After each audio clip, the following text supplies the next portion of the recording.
Okay, we're going to look at Maggie's freestyle. Good off the wall there. The one thing that you need to work on is getting more of an elbow bend, and you can kind of see there you're really high with that hand, and when you're doing that and you're getting that high, you're unable to rotate to your maximum potential.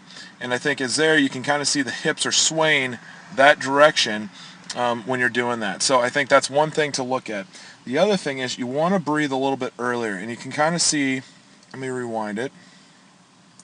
See how you're watching that hand as it goes in the whole way, and then it's entering. If you do that, that's also what's going to sway. As that hand enters, you're going to go that direction, and that's going to create more of a back and forth feel than an actual rotate on the axis. Also, I'd like to see you just get a little bit longer stroke. If you get a high elbow recovery right there and then I push forward, you're going to get a much longer stroke. You can kind of see that on the left hand here too. You're doing a little bit better there, but you're entering a little bit too quickly. You need to wait a little bit longer and try to reach out and extend. Try to tighten up the kick a little bit. That's a kicking drill that we worked on in terms of this going 6 kick and roll or the 3 position kick, and I think those things will help you. But you got a good, strong, powerful kick, and I think by working on the arms just a little bit more and watching the head position, you can see here. Let me rewind it here for you.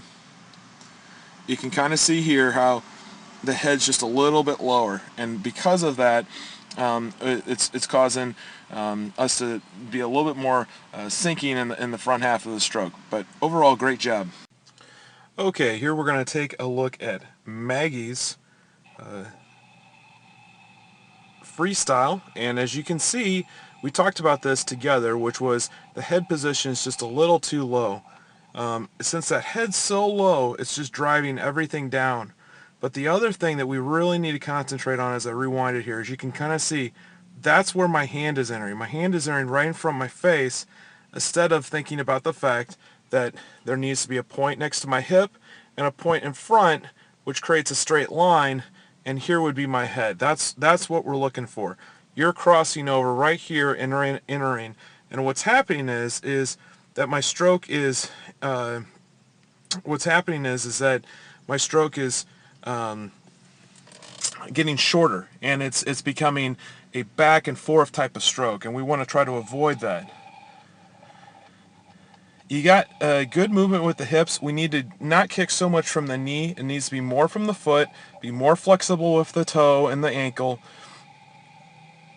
But as you can see again, you're driving the hands way too low in the water.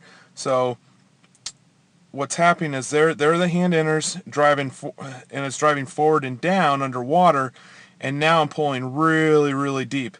Well, because of that, now I have to almost pick my head up to get the next stroke because my body's digging deep. And that's just an easy fix. It just becomes more of what we talk about on the axis, being on that axis, entering, exiting at one point, entering straight forward at the next point. And I think if you work on those things, you'll have a lot of success. Great job.